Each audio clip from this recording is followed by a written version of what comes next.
Hello, and welcome to the Scriptures Are Real podcast. This is the podcast where we talk about elements of the Scriptures that help them become more real to us because we believe that helps us draw more power out of them, and we need all the help we can get. I'm your host, Kerry, and you can see that I'm here with my good friend, Rabbi Joe Charnes, and we're just so happy to have you with us. Welcome. Thank you. Thank you. Real pleasure. Real pleasure to be here. So our audience will know that Rabbi Joe has been on with us a couple of times. We did James and Colossians. Part of Colossians. And and we talked about General Conference, I believe. So on Colossians. Yeah. Colossians, right. But it's a pleasure to have, and we talked about interfaith relations as well. Yeah. So we'd refer you to those if you want to learn a little bit more about the rabbi. Anything else you'd like to tell them about yourself? I'm just honored to be here, and it's always inspiring and instructive, our dialogues. Well, I feel the same. I was thinking, do you have a website or something people can go to learn more about what you do? No, I'm not particularly social media oriented. I should be. People have asked. Yeah. And maybe I should. That's a good calling. All right. Thank you.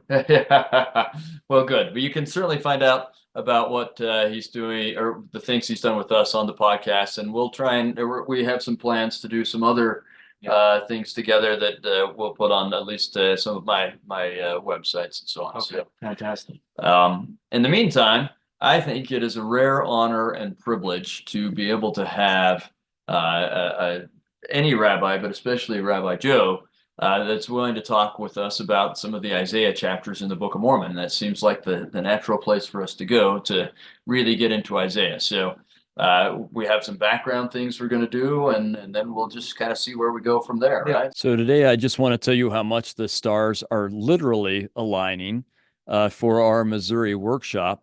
I didn't realize that the day after we end this workshop is actually the huge solar eclipse. It's going to be the most complete and biggest solar eclipse that we've had in a long time and will have for a long time. And that Missouri is one of the prime places, if not the prime place, to view this in the whole nation. So you can come out and do our workshop, and then you can see this amazing eclipse. And maybe that will be a sign of the time that the world's ending. I hope not. But anyway, and I hope you know I'm just joking. But this really is, it's aligning in other ways as well. This is going to be so fantastic. For so many years, I've wanted Alex Baugh to join me in Missouri because of how much he knows, and he's joining me. We've got this lodging that is just fantastic and beautiful right at Adam-on-the-Almond, just really right there. We are going to be able, we've got some other things going on. I've just heard rumblings about things going on in Missouri that seem like this is the right time to do this. We're going to do a lecture ahead of time via Zoom to prep you. We'll give you some things to read. We're going to be joined by some locals and that really know the area. But then we'll do lectures there in the lodge at the place that's built for that, and go out on site. So you'll be able to see the pictures and some of the things you can only see using PowerPoints, and then go out on site and do this. To me, this is the perfect learning situation where you can do things. This is like the Jerusalem Center in Missouri. You can do things in the classroom and then go out and do them on the site, and then back in the classroom, then out on the site. We'll eat together while we do some of those things. We'll listen to some conference together and then do these things. I cannot imagine a way to understand some of the more crucial elements, the elements of Zion, the gathering, consecration, Zion's camp, printing, some of the key persecutions, but just some of the most crucial elements of church history. And this is fantastic prep for our doing church history next year. This is going to be so great, so cool. Please join us and join us soon. Email us at thescripturesarereal@gmail.com to reserve your spot. So again, email us at thescripturesarereal. Do it quickly. thescripturesarereal@gmail.com for this fantastic star-aligned event. So why don't you start us out? Well, I always think it's important when we study a text to understand some of the context. Yes. And we often lose that awareness when we study at times, and we just focus on the text itself as it relates to us, which is important. Mm-hmm. But understanding the foundation helps you relate it more to you. I'll just, I don't mean to interrupt, but No. I have to say I couldn't agree more. In fact, the whole reason I wrote the commentary that I wrote, well, not the whole reason, one of the main reasons, there are a lot of good commentaries that Latter-day Saints have written about Isaiah, but I felt like they always focused on Christ's day or our day, and we're never talking about the original context, or very seldom talking about the original context. And I felt like you can't understand any of the other things it says as well if you don't understand that original context. Right. So that's why I wrote a book, because I felt so strongly about what you're talking about. And the danger, look, every approach has some danger in it, or something missing. If we only study context and history, then the text isn't relevant. Yeah.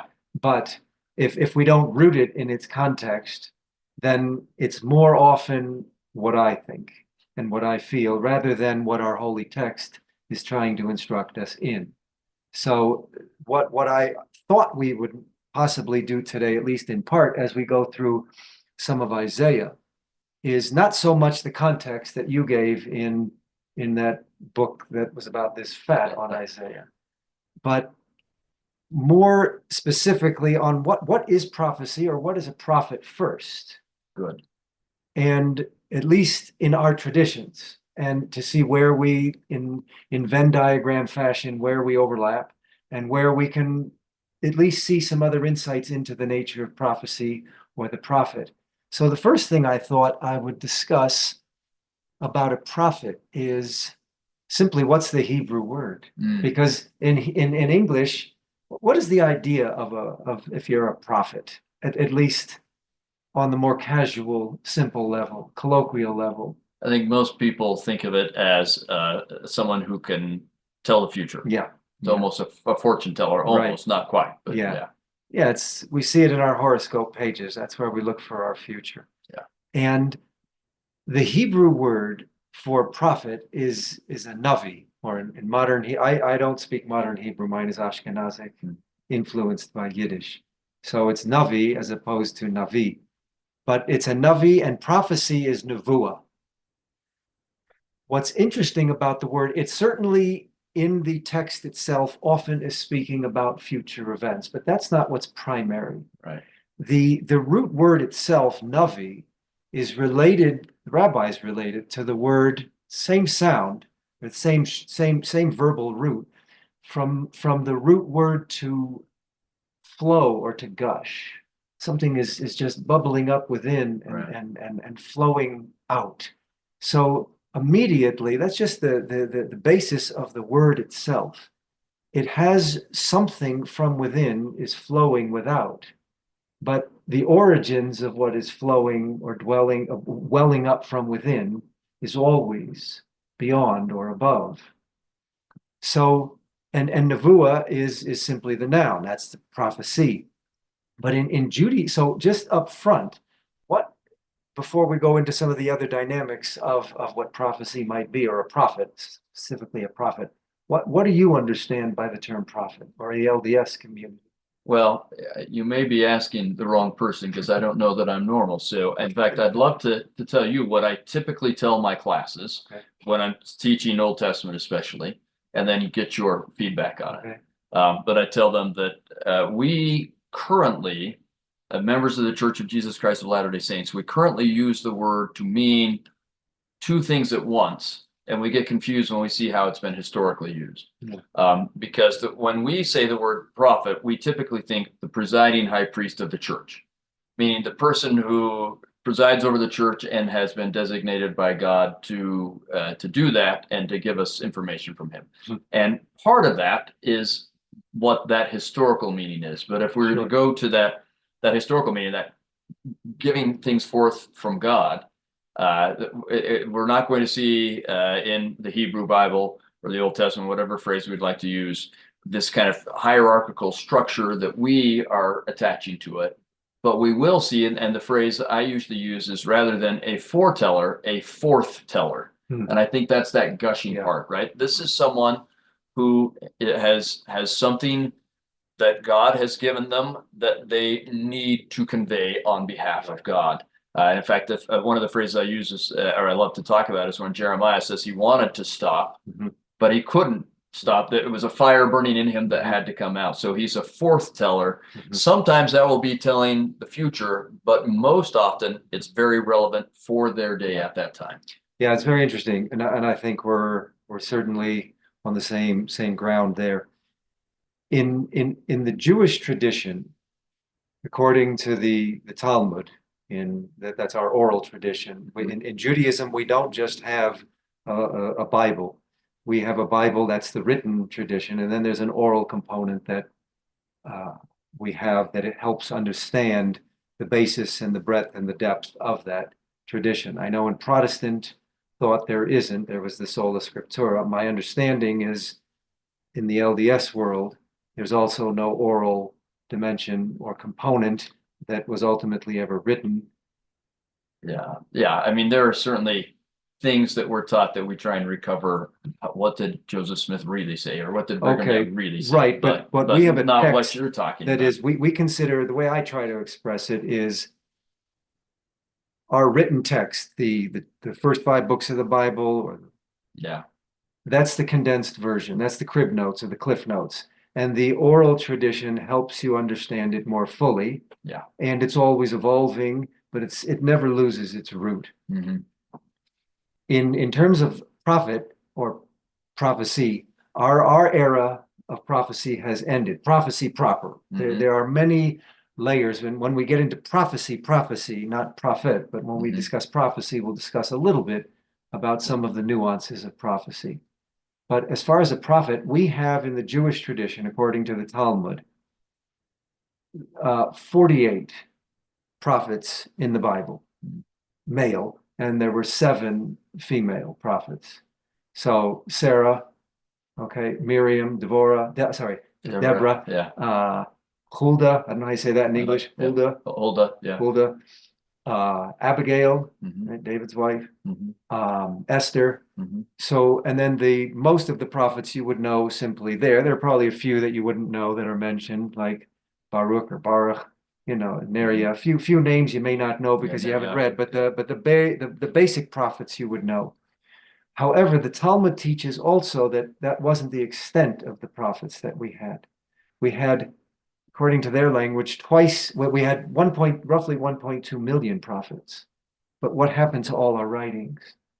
So what they say is, yes, they were prophets, but what is preserved in our tradition is the prophets whose words always it helped us understand what the future held, not only the present. The 1.2 million were prophets that told us about now, the here and the now, which we always need. We need guides through life. And these were deep guides. And prophets back then actually even went to schools. There were guilds for prophets. And it wasn't simply a scholastic event, though. There had to be ethical, moral, spiritual preparation so that you could be a fit vessel to receive. Because if you don't have a clean soul, the holy isn't going to dwell there. And then the words can't come out of an unholy vessel. Right. So we're not a perfect vessel, certainly, but we have to prepare. And that's what those guilds were for, to help us prepare ourselves, our souls, to make sure we're living lives of that we're ethically upright, so that we would be able to be a fit vessel to receive holy wisdom from above. And that's what would then flow out of us as instruction for the people, either historically in the context or ultimately in the text, both then and now. So that's how we would, on as we say in Judaism, on one foot, or in Hebrew it's an expression, briefly. That's how we would understand a prophet, briefly. And maybe I could add one element, because when I was talking about the LDS point of view, I maybe downplayed a part that I don't mean to downplay. And I think it's highlighted by this line, and now I can't remember where. I think it's in 1 Samuel, and I think it's talking about Samuel when it says, he that aforetime was called a seer is now called a prophet. Okay. You know the line I'm talking about? But that seer idea, I think, is an important element for us, that a prophet is supposed to say what God would have him say, or her, as you said, there are prophetesses in the Old Testament, but they have the ability from God, when God gives them that ability, to see things that the rest of us can't see. And sometimes that's the future, sometimes that's a reality that's happening that we're not recognizing. But they see a vision or see something that's going to happen. And that's part of what they have to foretell. So foretelling would be the primary element, but the ability to see when moved upon by God something else is an important element as well, I would say. And it's not always a message people want to hear. It's usually not a message. In fact, our current prophets will say that a number of times. The world doesn't like the message that we give because it's from God. It's not from the world. Right, right. We also have non-Jewish prophets, according to the rabbis in the Bible. In the Bible, depending on which source you use rabbinically, there are at least 7. There are at least 7, another significant number, of course. One of them is Bilam. Yeah, Balaam? or Balaam, Balaam in English? Balaam, Balaam, okay. But Balaam is how most people say And it. then Bilam's father, Beor. Job. Good. And then Job's 4 friends. Oh, Eliphaz, good. Yeah. Bildad, Zophar, and who did I forget? Eliphaz, Yeah. Zophar, Bildad, And the one at the very end. him. Yeah. And would you throw Jethro / Raul in there, Moses' father-in-law? It's interesting. He is a Midianite priest, but I don't believe he's in the list. Now, again, he's not in the 7 list. Right. He's not in the 7, but there's another book called Sefer Yetzirah. It's more of a mystical work, and it lists several more prophets. But I don't remember seeing Jethro, but I didn't. Yeah, that's okay. I don't remember. I simply don't remember. But it's interesting and intriguing that, and I think beautiful, that we understand that we can learn from our fellow human being. And Job is so foundational. Job is so foundational. Now, there's a debate in our oral tradition. Was Job a Jew or a non-Jew? According to this opinion, he was a non-Jew. According to another opinion, he was a Jew. And according to another opinion, he was what we call just in English, I guess you would say, it was a parable. He didn't exist at all. So we have all the opinions. And so we have wisdom. The beauty of that is that prophets, Jewish, non-Jewish, we all have that potential to receive holy wisdom if we seek to develop ourselves, not make ourselves perfect, but be in the process of perfecting ourselves. And the Hebrew word, it's very interesting. It gives you an insight into the nature of prophecy, I think. The Hebrew word to prophesy, in Hebrew, it's used over 100 times, maybe 100, I think it's 114 times as a verb. The majority of the times it's used in biblical Hebrew as a verb, it's in a tense, what we call nifal, which is passive. And you say, yes, lovely grammatical insight. Please move on. The idea here of passivity is you're a vessel, right? You're receiving. And so it's not something we actively do, actively seek. It's something, as you have done your necessary work of preparation in terms of heart and mind and soul and ethical living, upright living, it's then now I surrender and I open and I passively receive. And the idea is that it's not us. We are not. It's hopefully, ideally, not our words, although humanity always creeps into the divine and corrupts it to some extent. But the idea of the verb to prophesy and to be a prophet is passive because it's trying to, I think, emphasize for us that it's coming from above and not within. And so I like that. Oh, sorry, go ahead. No, I love that imagery. That grammatical imagery is very instructive for us, even though we're not prophets, but still, that's the whole process of sacred engagement. Well, Moses hopes that we would all be prophets, but that's true. That's true. But So you use I'd say in Latter-day Saint thought the phrase that we would use, two phrases we would use most often that mean the same thing. One of them you'd use to be a vessel for God. The other is to be a tool for God. Okay. Right. It's again, we're the passive part. Sure. He uses us to bring about his will or his word and so on. So I think that's part of what you're talking about with that Nephi or the passive tense. I love that. That's a beautiful insight.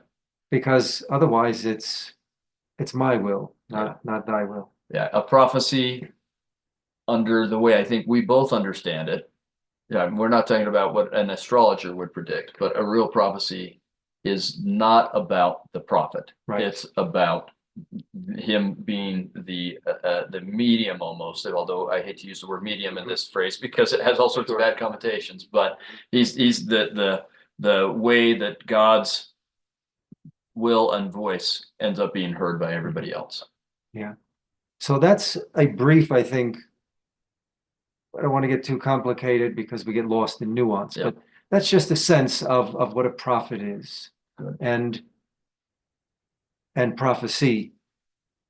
We don't have prophets today in the biblical sense, and the rabbis, the way the prophecy is described, according to at least Maimonides, he's one of our great rabbinic thinkers, he gives, I believe it's 11 categories of prophecy, some of which are pre-prophecy, but prophecy isn't simply I receive and there's one type, because if you look in the Bible itself, you see many different types of inspiring messages that come out, but it's not all necessarily at the same level. Like Moses in Exodus 33, it's God face to face. That's the most direct, obviously. But Samuel, when he's hearing in his dreams, he's hearing a voice, but there's not that directness. Yeah.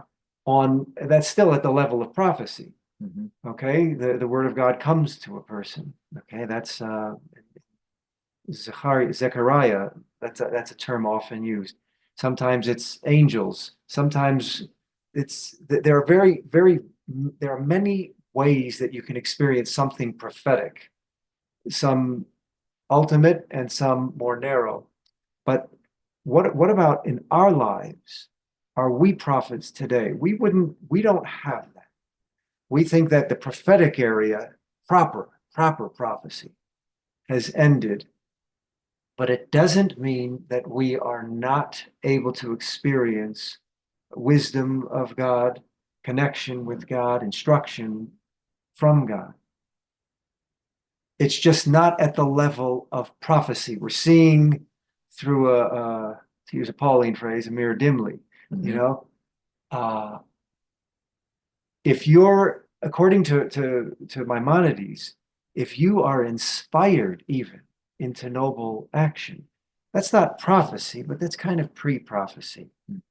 But I know in the LDS community, you have prophets and prophecy still available. Yeah. Is the prophecy limited to a prophet or the prophet, or is that available to us on a micro level? It's a great question. And I would say for us, it becomes a matter of stewardship. So if you're going to say prophecy proper, or maybe prophet with a capital P, that will only come for someone who has been designated for it to come for the entire church. So we're talking First Presidency, Quorum of the 12. Quorum of the 12 also. Yeah, although they will only do so in conjunction with the First Presidency, right? So it will be a united thing. So really only one can say it for everybody, and that's the presiding high priest, as I used that phrase earlier. But we sustain all of them as prophets, seers, and revelators.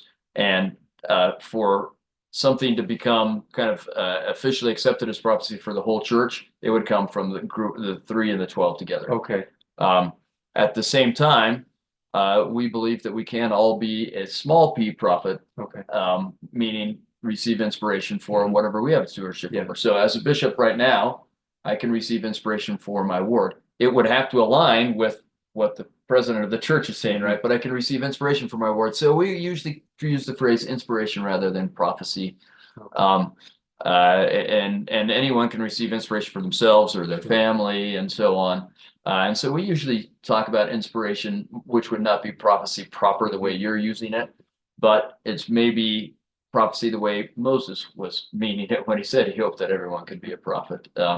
So I think we're fairly close to what you were talking about, except for the difference that we do have still capital P prophet. Sure. And the rabbis actually, again, in the oral tradition in the Talmud, this time it's in the section that deals with blessings. They discuss there, they say that dreams are the rabbis like the number 60 or a 60th. They say like sleep is a 60th of death. It's a hint.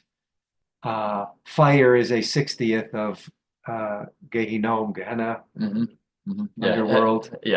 Hell, we would say. Right. Dreams are a 60th of prophecy. So it's not prophetic in the biblical sense. It's not like Jacob's dream. Right. And but since there was prophecy in that dream, there was revelation, I should say, in that dream.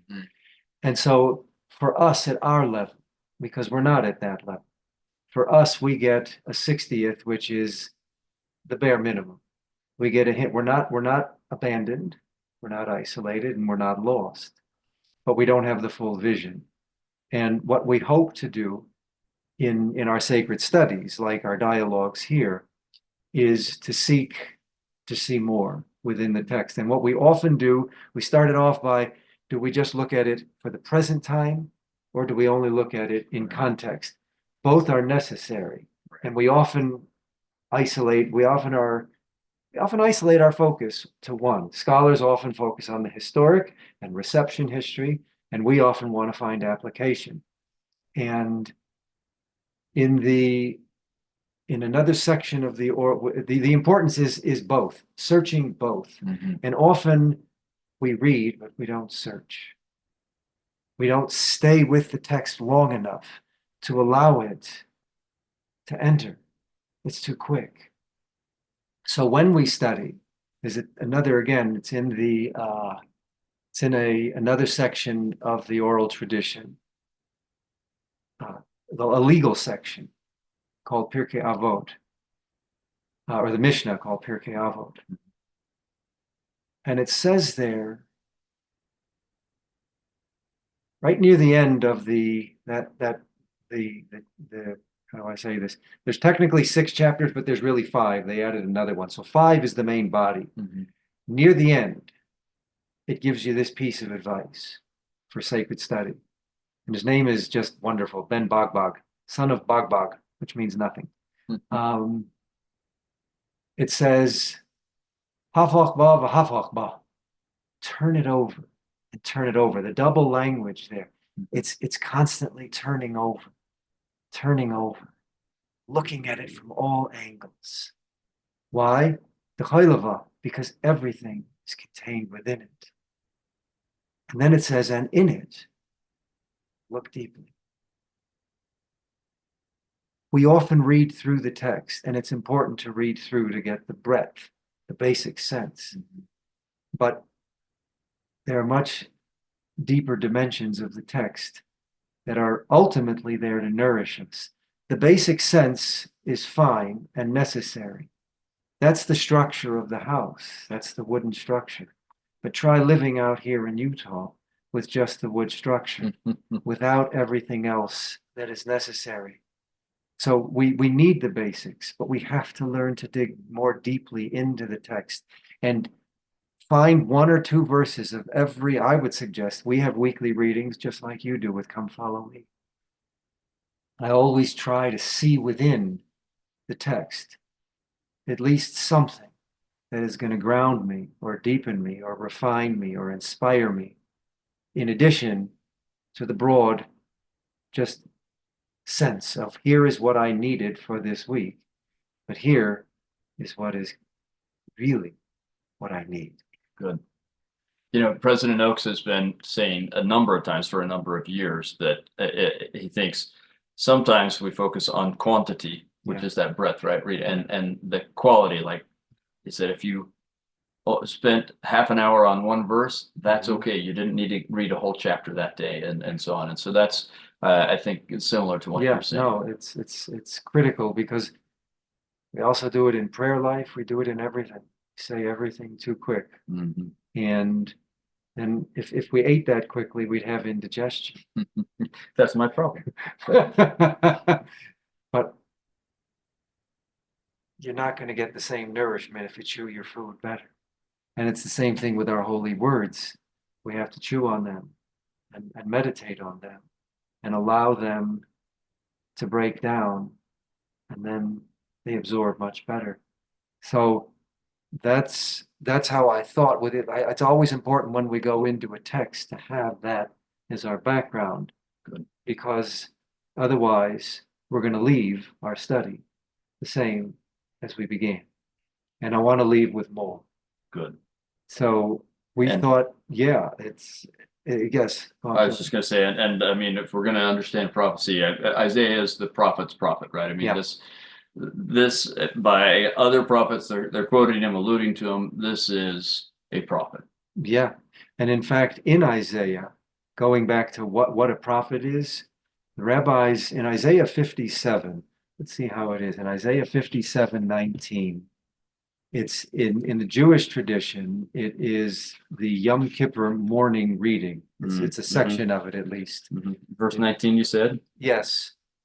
I create the fruit of the lips. There you go. Peace, peace to him that is far off, and to him that is near, saith the Lord, and I will heal him.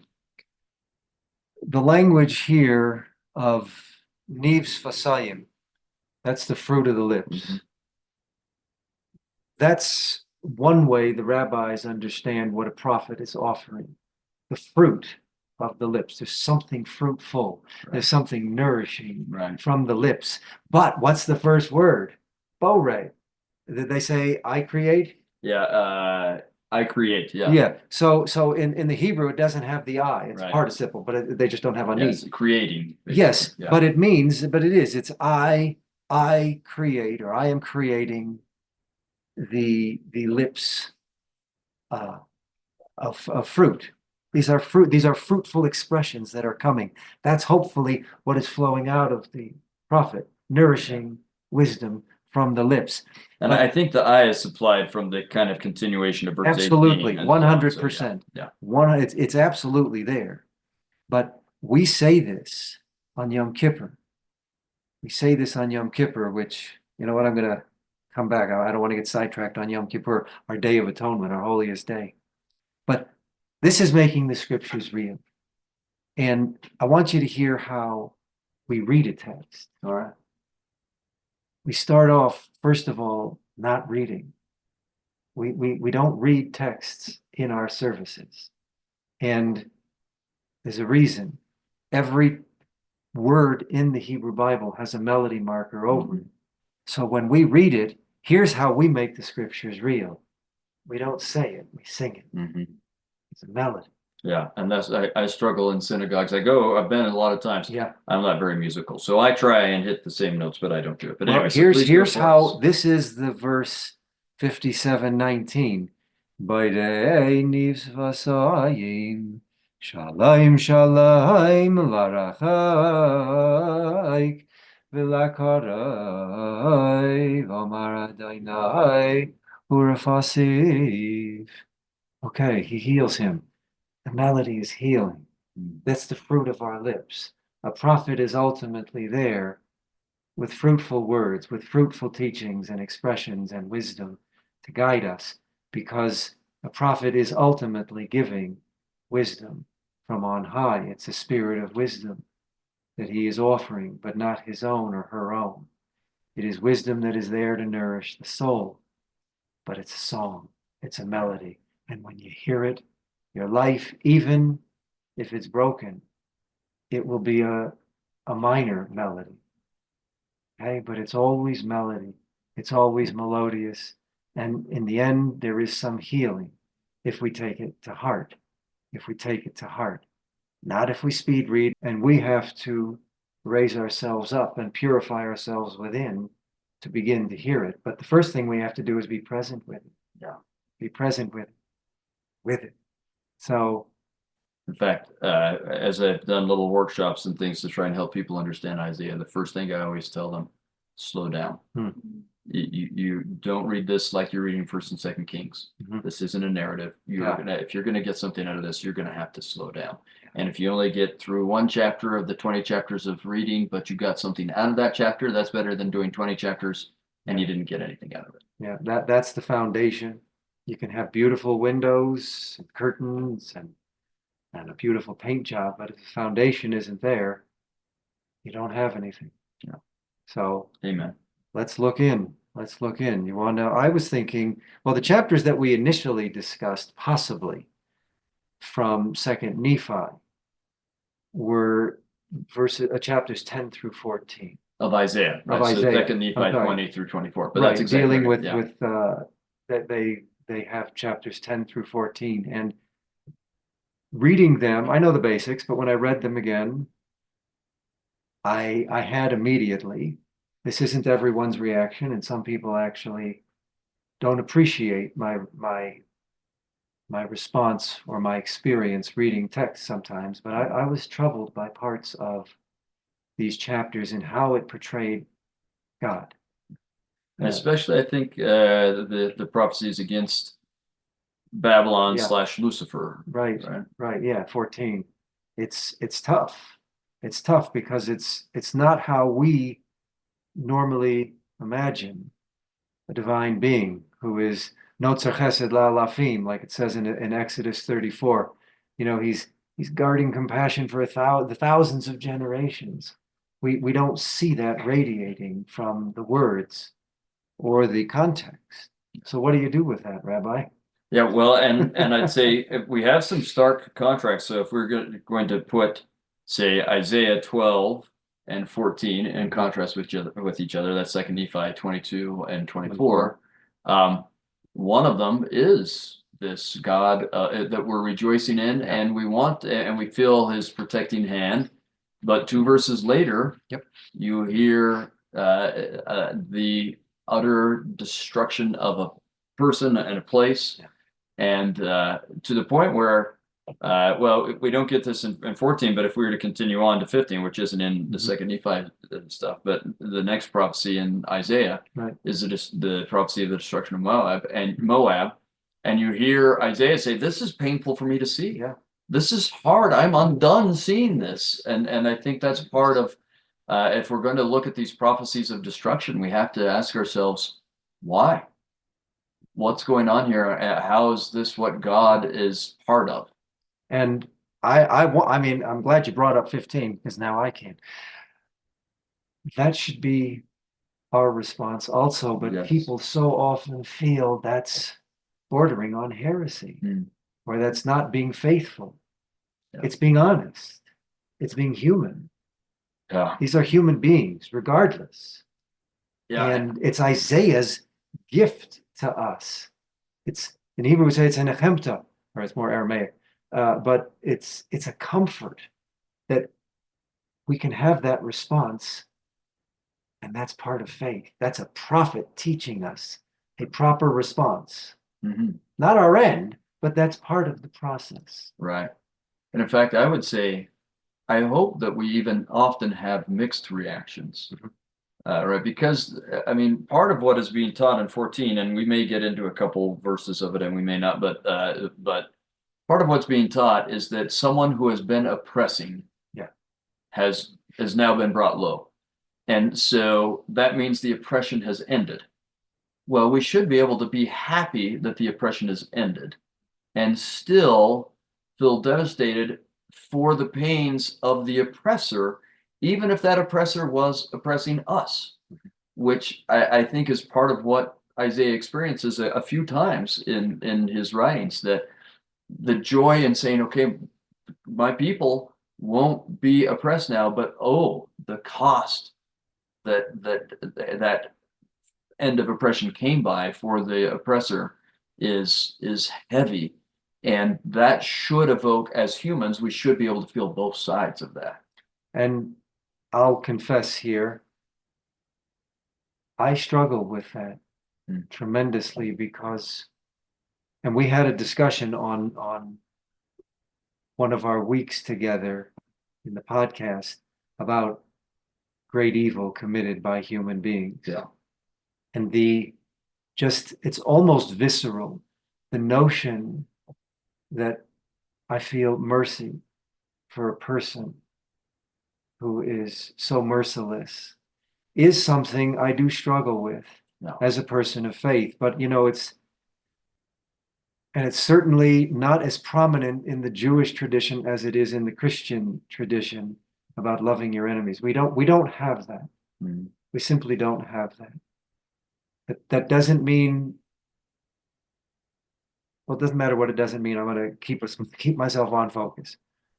We do have an interesting teaching in what's called Midrash. It's not oral tradition, but it's rabbinic writings that try to give us a deeper dimension of the text. Here's what the text says, but here are the potential meanings, not just superficial or surface layer, but there are many, many layers that can lead you into many different places of depth and enrichment and nourishing wisdom. After in Exodus chapter 15, after the Exodus, when all the Egyptians are drowned, in our Passover readings, and in the Midrash also, but there's a fascinating ritual that we have when we're doing the 10 plagues. Mm-hmm. We take the grape juice or wine and we put a drop out as sorrow for the loss. It represents blood. Mm-hmm. For the loss of life that was there. And the Midrash, this deeper teaching of the rabbis on in this case, the Torah, on Exodus. God, when the Jews are celebrating and dancing, God says, how can you celebrate when human beings are dying? I appreciate that deeply, because the truth doesn't mean I don't struggle with it. Right. Well, we are still human. Yes. Yes, we are. The human being who commits great evil, just great evil, still has that same spark of the divine. That same breath was breathed in. He may have exhaled that divine breath. He may have extinguished to a large extent, or numbed himself to that divine aspect of his being. And so he lives in darkness. So I have no love for a person who does just horrific evil. But what am I supposed to do with that divine spark that is in them? Yeah. There is an interesting psalm that they have a few. We can all find our proof texts. But in Psalm 5, it says, those who love God hate evil.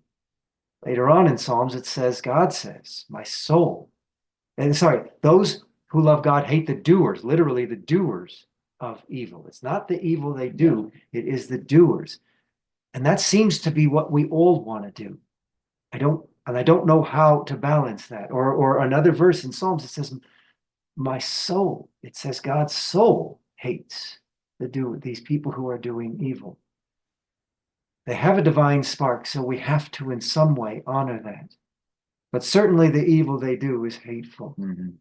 And I don't think hate is inappropriate, at least in the context of their actions.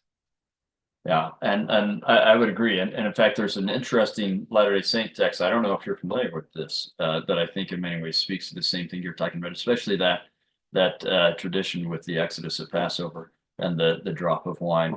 And it's a vision that Enoch sees. We have this in the Book of Moses in the Pearl of Great Price, and a vision that Enoch sees of the flood. And there's a verse where God talks about coming out in white hot fury and wrath against the evil and the iniquity and the pain that is being brought about by people in there. And then Enoch sees him weeping, and he says, how can you weep? You're God. Wow. And he said, how can I not weep, seeing thee shall suffer? Yeah. And he's talking about the people who are he's destroying. Right. But also he's destroying them because they're suffering, the suffering they're causing each other, right?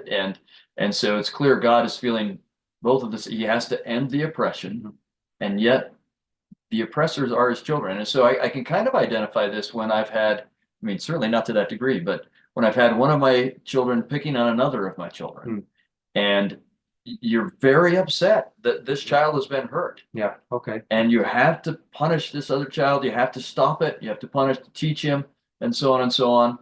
And yet, this is your child too, right? And what they were doing was wrong, and you don't like anything about what they were doing. Yet they're your child, right? And so it's painful to punish even when you have to. And so that's a very, very small scale of what God is going on. But I think it can help us see, and we see that both against Babylon and Assyria in the writing or the reading for of Isaiah for this week.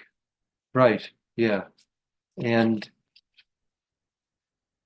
what's actually troubling also, I'm not here to offer answers. I'm offering a Jewish way, not a Jewish way into the text, which searches.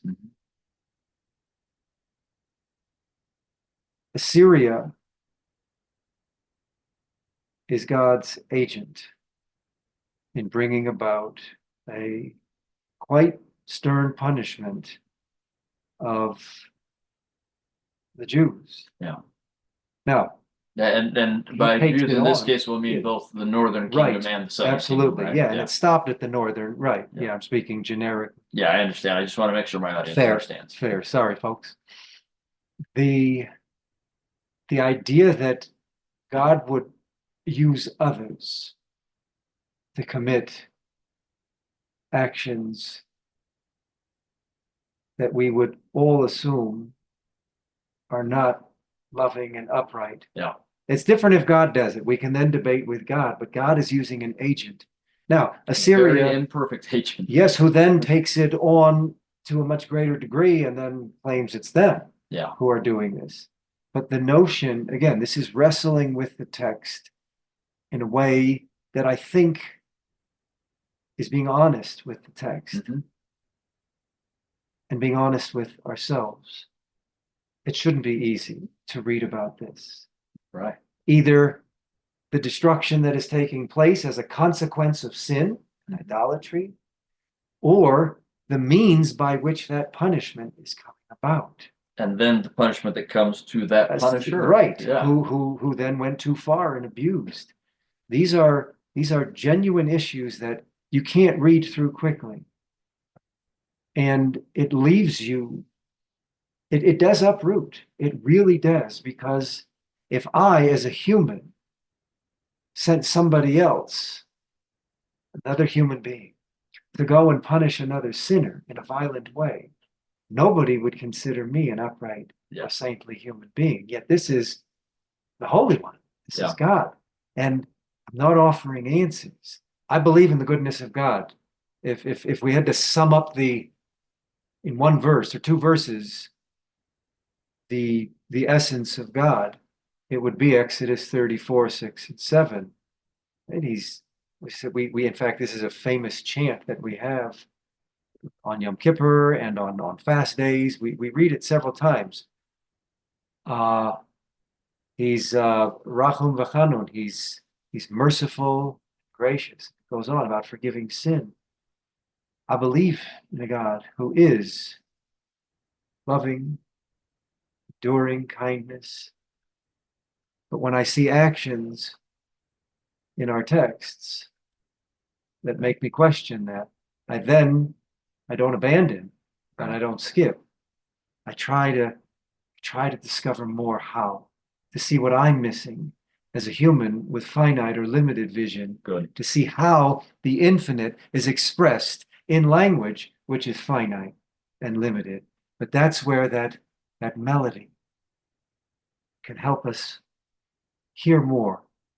It may not be literal words. The words are the words, but the rabbis speak of God always speaks in the language of human beings, because how else can we communicate? But it's an imperfect medium. Yeah.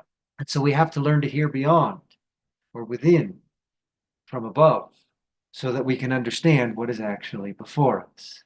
But it's not easy. And I often don't have answers. but I'm still seeking. I'm turning it over, for everything is in it, and within it, I am looking. I'm trying to look within, not just on the surface. It's good. And as you said earlier, and are just saying now, remembering that we're dealing with a being who's beyond our ability to understand, and we probably have made some assumptions that are not correct, Sure. and so on. You're absolutely right. And maybe I can also just say, like, I know among at least Latter-day Saint scholars, I don't know about the whole church, but the scholars, there is a little bit of a debate even when we get this image, and we have images of God calling this army, Assyrian army, together, whistling, setting up a banner, calling them together. But then you can contrast that with Isaiah 5 or 2 Nephi 15, Okay. the parable of the vineyard, Right.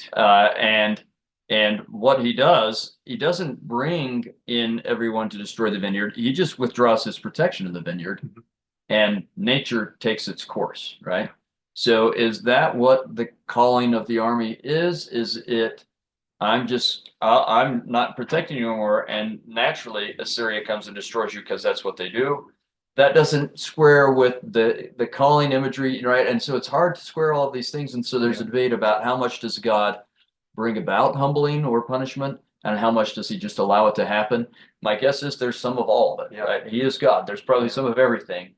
But these are some of the questions that we have to wrestle with as we look at these things. I just don't know how you can have as a standard, which God does, moral conduct. Don't kill, don't steal, and then direct a group of human beings to what appears on the face of it to violate that. Yeah. And you get that a number of times. Yes, you do. Oh, absolutely. Yeah, it is, and it's not easy reading. It's you actually want to read fast sometimes. Very good. So why don't we read a text? Sounds good. I was actually, it was funny. I was thinking 10:14, Isaiah chapter 10, verse 12, sorry. And then this morning, this is always dangerous when you think of something on the spot. This morning, it's not as if I had time to turn it over, but Isaiah 11. Everybody knows the beginning parts of Isaiah 11. It's a messianic prophecy. It's a famous messianic prophecy that we all agree is messianic. And this reading from Isaiah 11, we read on the last day of Passover, the eighth day. Now, not everybody celebrates 8 days of Passover, but that's another discussion. Everybody celebrates 7, who celebrates. And in the outside of Israel, we celebrate 8. But this is the 8th day of Passover. It's the culmination of Passover, of redemption. So there has to be something redeeming in this. Okay, good. And so Isaiah chapter 11, verses, I don't know. We actually start at the end of chapter 10 for the reading, but this is all dealing with Assyria, and their forest will be cut down. And the imagery picks up again in chapter 11. And I'll just say for my audience, so this is Isaiah 10 and 11, which is 2 Nephi 20 and 21. Okay, perfect. And it actually works beautifully. Because I think, why don't you read, and then maybe I'll read it also again in at least a little bit of it in the Hebrew, so we can hear the melody before we start to analyze its component parts. So why don't you read Isaiah 11, 1 through 3? Because actually in verse 3, I was going to mention this in the beginning, this kind of gives you an insight into what a prophet is. Capital P or lower P, something that we're all seeking to have. Verse 3. Why don't you start with Isaiah this is a difficult verse, actually. So 11:3 is what I'm going to read? Yeah, just that'll again give us a reminder of what a prophet is. Good. I've had 2. I'm sorry, 2. Oh, verse 2. 2. Okay. 2. And the Spirit of the Lord shall rest upon him, the Spirit of wisdom and understanding, the Spirit of counsel and might, the Spirit of knowledge and of the fear of the Lord. Do you want me to do 3 also? Sure. That's a difficult verse. At least the first word is very difficult. It sounds simple, but it's not easy. Yeah. And he shall make him of quick understanding in the fear of the Lord. Yeah, that is tricky to translate. And he shall not judge after the sight of his eyes, Mhm. neither reprove after the hearing of his ears. Yeah. So without going into all but that's the idea of a prophet right there. Mhm. We've got wisdom and understanding and counsel and knowledge. And what you translated at the end of verse 2, the Yiras Hashem, the Yiras, the fear of the Lord, that also has the idea of reverence. It's not just terror. No. Very often it has that awe. Yeah. It is a blend Right. of, of course, there's fear, but when we speak of being a person if we use that Hebrew terminology of one who fears God, we don't understand it just in context of fear. It's in deep reverence and respect and honor and awe and inspiration and wonder.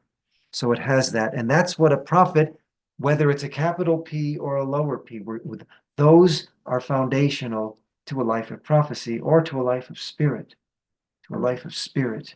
And maybe I'll just say I've found English speakers not doing the Hebrew that word awe can be very helpful because we can talk about that thinking of God as both awesome but awful. Oh yeah. Right. It's this idea that it's mixed. When we're in awe of something, there's a mixture of reaction in there that I think is part of what is going on here. Yeah. And I'll just refer my audience. There's a great talk on the fear of the Lord by Elder Bednar that if you want to explore that talk, he'll help you think this through a little bit. But anyway, sorry, keep going. No. So that was I probably should have mentioned that, which I was going to, and just simply forgot, as part of what a prophet has. But if you notice at the end of verse 2, it is that reverence, that awe. And then the next part, that's a difficult verse, verse 3, but maybe we'll get there. But what I thought we would focus on, at least try, is to get a context, an immediate context of what is it talking about here, and yet also what is that context trying to bring about or guide us into. Good. So there's an immediate context, but there's also an intimate context for us. Good. In fact, again, if it's all right, I always tell my classes in my Isaiah classes that Isaiah is a master of using words to create an image or a painting or something, but with the purpose of creating a feeling within us, and the feeling has a purpose of wanting us to react or change in some way. And so I think that's part of what you're talking about. If we understand the context, the image he's painted for us, hopefully it creates the feeling that creates the second context, which is the change that should happen within us. Yeah. Yep. And Isaiah's name means essentially God saves. So there has to be something salvational, something redeeming within. Good. And I'm putting aside now those questions, the searching questions, the struggle questions that we spoke about before. Where is the justice of God basically moving another group of human beings to commit actions that seem ungodly? I'm away from that. That was just a part of how we engage the overall body of Scripture, critically and now contextually and devotional. There has to be that ultimate dimension of heart and inspiration, but we don't divorce it from mind. Right. So I thought we would, since this is such a famous, at least for many people who have read Isaiah chapter 11, let's read 1 through 3 again, and we'll probably get through 1 or 2. But the context here is Assyria coming down from the north to punish the sinful ways, the idolatrous ways of northern and southern Israel, and we'll call today Israel. And it's going to be. It ends with the previous section ends with the forests. In the forests being the haughty ones will be brought low in verse 33 and verse 34. The forests and all of the other the thickets will be cut down by iron, and in the Lebanon, the Lebanon will fall by the mighty one, I guess we would say. So now we begin a new chapter. And it starts off the melody, the English. Why don't you read is there anything else you want to set us up with this Davidic messianic prophecy? No, just that idea that, I mean, things have gotten terrible, but God's not going to let it end there. Yes, so that's when you look at, don't just look within the verse, Right. look at the juxtaposition of chapters, the Yeah. themes, Yeah. because the northern Assyria was a monstrous force. They were a monstrous army. And right in the midst of destruction, the Messiah, the messianic lineage, not the coming of Messiah, but the hope, the future, the potential of Messiah is going to sprout, is going to blossom, or bloom, not bloom, but it's going to begin to grow. Right. What a beautiful way of in life. This is what taking a grand theme or making a detail into a very grand theme for life, that Assyria, not Assyria of the Assyria of history, but when the Assyrias metaphorically of life, when the forces from the north, from around us, come down upon us and break us and cut us down, is that the end? That's Assyria in life. Right. That's contextualizing it for us metaphorically, spiritually, so we can live with the text. We have the historic context, and it's an absolute necessity. But it's not only speaking of history, because I don't need to know ultimately about Assyria. The relevant, and Assyria, that root, Ashur in Hebrew, is the word for a step. Okay, it's to move forward, to step forward. Life often steps on us. Those are our, so to speak, Assyrias of life. And they come down and they cut us off. And we are lost and without hope, because this is the end. And in fact, the 10 northern tribes were taken away by Assyria. Yeah, and They scattered, were. right? And that's it. And we were only left. They couldn't get down into Judah. But the context here, the beauty here of the structure of the text is that that's not the end. Right. At that point, v'yatza chayter migeza yishai, or in the language of the melody. And again, this is such a beautifully fitting melody. And I admit, if you hear other people reading this section in a synagogue, in a more traditional setting, not in the Reform or Conservative, they have a different melody. But my Rebbe, my teacher, everybody knew he had his own way. It was grounded in certainly the melodic tradition, but he had his own little unique way in. Very beautiful soul. But you can hear in this melody that, how do they translate verse 1 of 11? And there shall come forth a rod out of the stem of Jesse, and a branch shall grow out of his roots. Okay, so rod, that word hoter is not a common word at all. I think it's only used twice. Once in Proverbs 14, and there it's with the mouth of a fool. So it's not I don't know about rod, because the imagery here is all it's a forestry and trees. Kind of thing. So I would think some type of a staff or a shoot or something along those lines. Yeah.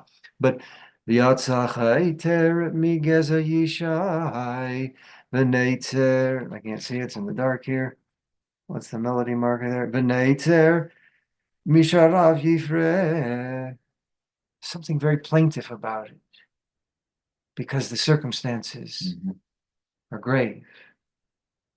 But the message, there will emerge some type of staff, rod, something growing from this stump of Jesse.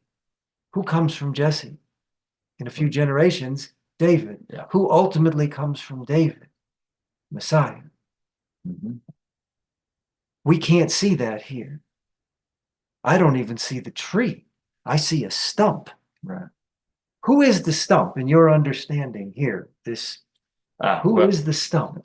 At least one potential. The Latter-day Saint understanding would say there are at least two fulfillments. There are more, but one would. But contextually, say, I mean, in the context. Sorry. Oh, in the context, you're probably going to say Hezekiah, but okay, fine. So that's one opinion. Yeah. Right. But it's what was cut down. What is going? So, I see what you're saying. Yeah. So, well, Israel has been cut down. Yes, but who else? Who else is going to be stopped here? Well, at least in the Jewish world, some interpret this as Assyria. Assyria, right? Yeah. So, and I think you have this parallel thing going on. Yes. As Israel is being cut down, something will grow out of its roots and its stump, what has been left, right? And but at the same time, as Assyria is doing the cutting down, they will be cut down. Yes. And we get that in actually a few other verses where it talks about cutting them down. Yes. But what's the potential? This little shoot that is coming out, if we understand that as Assyria, the salvation is coming from the very source. That's exactly right. That's rich, because our end, what is supposedly our end, has within it our beginning. Mm-hmm. And that is, we always need when sorrow, when sorrow happens, when affliction happens, physical ailments happen, the mini Assyrias of life, they cut us down. That's Assyria. Right. In the end, that's not going to become the forest again. But that stump of Assyria, those sorrows, out of that, something will blossom. It's not large and it's not fully grown, but it's the hope. It's the hope of Jesse, the hope of Jesse. And it's that branch, that little branch from the root. It will begin to grow. I think when we really need scripture, holy text, holy wisdom, spiritual light, is when we're in darkness. Mm-hmm. When we need hope for something to regrow again is when parts of us have died. We've all lost family. And we've all lost dreams, parts of ourselves. Exactly. Yeah. I was going to cover the whole scope of life. We suffer so much, and often it's taken away violently. Mm. It's taken away violently. And Usher has this idea of step. It's stepping, stomping. We become a stump. And I don't feel like I can walk anymore. I can't take another step. This is it. But there is, even if we don't live to see that beautiful vision of reforesting, of blossoming, of the harvest, it's telling us that out of this, there is something hopeful. And that's a message that, in my mind, to quote somebody who I think very highly of, that makes scriptures real. Amen to that. And I don't know how else we can, if we just look at it as history,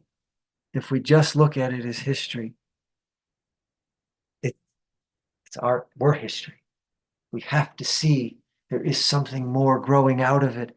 And verse 2 is probably, or certainly 3, I don't know, this verse 2 we read, it is that spirit. That's what ultimately is going to renew us. Right. You want to read verse 2 again? Sure. And the Spirit of the Lord shall rest upon him, the Spirit of wisdom and understanding, the Spirit of counsel and might, the Spirit of knowledge and of the fear of the Lord. Yeah. I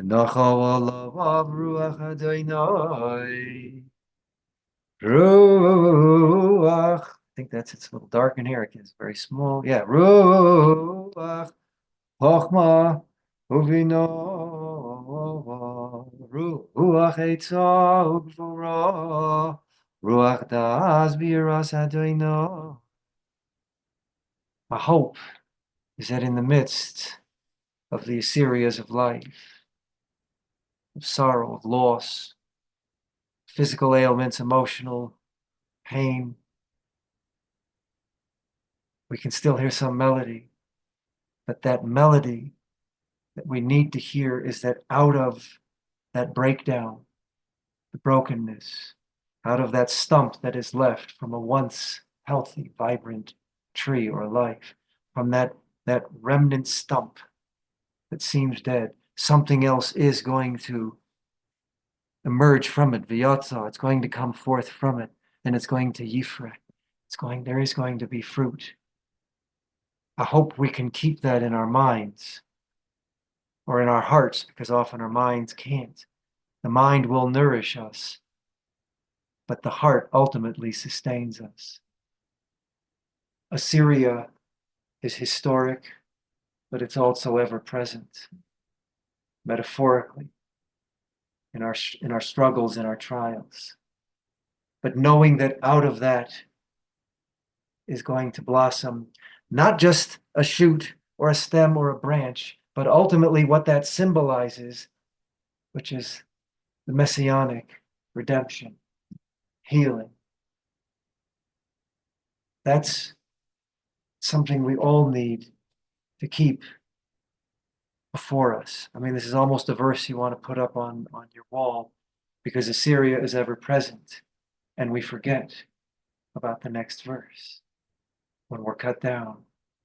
And Isaiah's name means God saves. And this is one of those verses that God has given, I think, to help us along the way, even if we don't ultimately make it into that Messianic time period or see that ultimate vision. This is a vision of wisdom that we all need to see.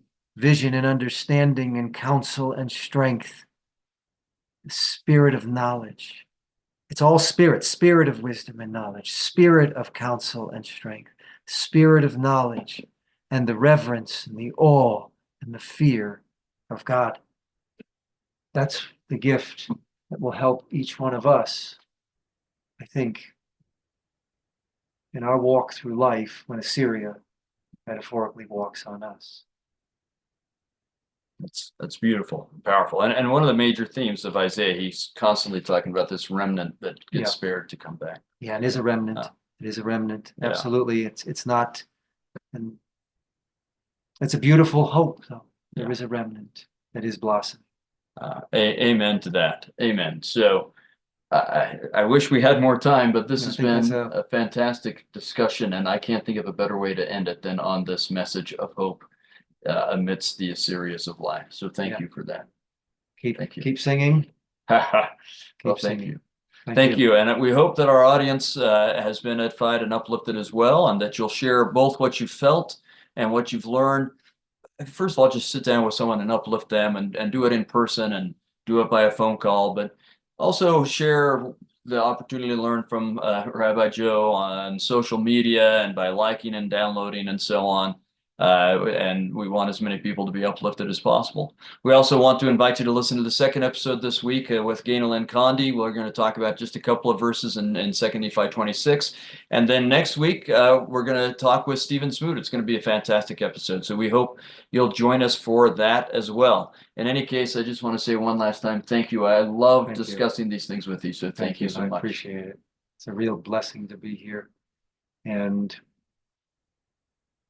I sing more after our discussions. Even, I think it's Bertolt Brecht who says, do we sing?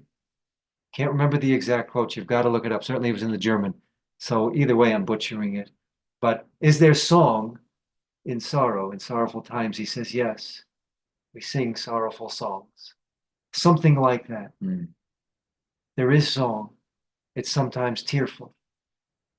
But song in Hebrew is a very interesting play on words, but it's the same word. The Hebrew word to sing, shir, is the same root. Yeah, Ashira, right. The same root is the word to see, Ashurenu in Numbers, Book of Numbers. Ashurenu means, it discusses seeing. Singing allows us to see more than simply reading. So sing your text. Sing your text, folks. And I love listening to the, what's it called? No, it's not the Mormon Tabernacle Choir. Tabcats. The choir on Temple Square. Something like that. Yeah. Temple, what's it called, everybody? That is, I think. Tabernacle Choir at Temple Square. Yeah. Okay. Oh, yeah, that's right. Yeah. Very good. Yeah. They sing beautifully. And thank you for allowing me this time and to share with you, to learn, to grow, and to struggle and wrestle. But in the end, we sing. So thank you. Thank you.